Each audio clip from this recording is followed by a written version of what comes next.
வணக்கம். தமிழக பாஜக தலைவர் அண்ணாமலை கோவையில் கைது. கோவை குண்டுவெடிப்பு சம்பவத்தின் முக்கிய குற்றவாளியான அல் உம்மா தலைவர் பாஷா உடல்நலக்குறைவால் உயிரிழந்தார். அவரது இறுதி ஊர்வலம் கடந்த 17ஆம் தேதி நடந்தது. இதற்கு போலீசார் அனுமதி வழங்கியதற்கு பாஜக மற்றும் இந்து அமைப்பினர் கடும் எதிர்ப்பு தெரிவித்தனர்.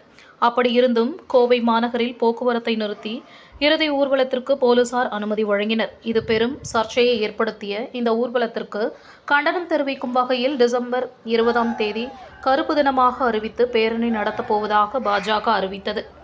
இந்நிலையில் கோவை வந்த அண்ணாமலை ஆர்ப்பாட்டத்தில் பங்கேற்று பேசும் பொழுது கோவை மாவட்டத்தில் 7 இடங்களில் வெடிகுண்டு வைக்கவும், கோவை மாவட்ட காவல் கண்காணிப்பாளர் அலுவலகத்தை வெடிகுண்டு வைத்து தகர்க்க திட்டம் தீட்டினார். இப்படிப்பட்ட தீவிரவாதியை இங்குள்ள கட்சியினர் பாஷாவை தியாகி போல் கருதுவதாகவும், இதுபோன்ற தீவிரவாதிகளை காவல்துறையினர் என்கவுண்டரில் சுட்டுக் கொள்ள வேண்டும் என்றும் அவர் கூறினார். மேலும் கோவை மாவட்டத்தில் NIA வருவதற்கு பரிசீலனை செய்வதாக அமித்ஷா தெரிவித்ததாகவும், கோவை மாவட்ட மக்கள் விழித்துக் கொள்ள வேண்டும், கோவை மாவட்டம் நரேந்திர மோடியின் நேரடி பார்வையில் இருப்பதாக அவர் கூறினார்.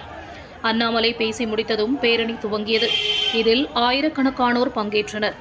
காந்திபுரம் கிராஸ்கட் சாலை வழியாக சிவானந்தா காலனி பவர் ஹவுஸ் வழியாக செல்ல திட்டமிட்டது. பேரணி தொடங்கியவுடன் காந்திபுரம் அருகே அண்ணாமலையை போலீசார் கைது செய்தனர். தடையை மீறி பேரணி நடத்தியதாக கூறி கைது செய்யப்பட்டார். தொடர்ந்து வானதி சீனிவாசன், இந்து முன்னணி தலைவர் காடேஸ்வரா சுப்பிரமணியன் உள்ளிட்டோரும் கைது செய்யப்பட்டனர். செய்திகளுக்காக செய்தியாளர் அஜித்குமார். நன்றி.